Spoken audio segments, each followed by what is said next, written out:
త్వరలోనే విద్యా commission semi residential స్కూళ్ళ ఏర్పాటు పరిశీలిస్తామని చెప్పేసి 100% పరిశీలించాలి. దీన్ని ప్రత్యేకంగా దృష్టిలో పెట్టండి, ఎందుకంటే చాలా ఇంపార్టెంట్.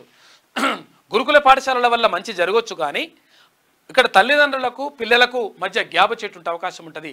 పెద్దయిన తర్వాత మనం చూసుకున్నామా అని చెప్పేసి వాళ్ళు అంటే అట్లా అనుకునేటువంటి ప్రమాదం ఉంటుంది. వాళ్ళకు అంత అటాచ్మెంట్ తక్కువైపోయేటువంటి ప్రమాదం ఉంటుంది. కాబట్టి సెమీ రెసిడెన్షియల్ స్కూళ్ళు చాలా బాగుంటుంది. మంచి ఆలోచన ఇది.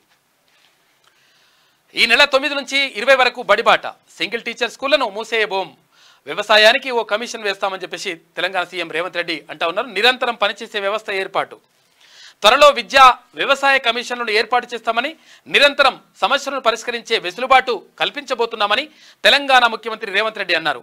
రవీంద్ర భారతిలో ప్రభుత్వ పాఠశాల విద్యార్థులకు ప్రతిభా పురస్కారాల ప్రధానోత్సవ కార్యక్రమంలో ముఖ్యమంత్రి రేవంత్ రెడ్డి పాల్గొని విద్యార్థులకు పురస్కారాలు అందించారు.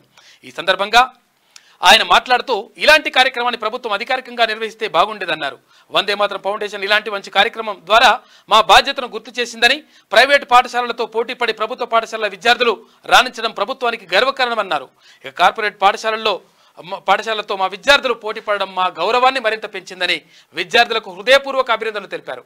90% మంది IAS, IPS అధికారులు ప్రభుత్వ పాఠశాలలో చదివినవారని, నాతో సహా ప్రముఖ రాజకీయ నేతలంతా ఒకప్పుడు ప్రభుత్వ బడిలో చదివిన వాళ్ళే అని చెప్పేసి సీఎం రేవంత్ రెడ్డి చెప్పిండు. రుణమాఫీ చేసి తీరాల్సిందే, పంట రుణమాఫీ విధి విధానాలు రూపొందించాలి, ఆగస్టు 15 లోపు రుణమాఫీ జాబితా సిద్ధం, అధికారులతో సీఎం రేవంత్ రెడ్డి మాట్లాడిండు.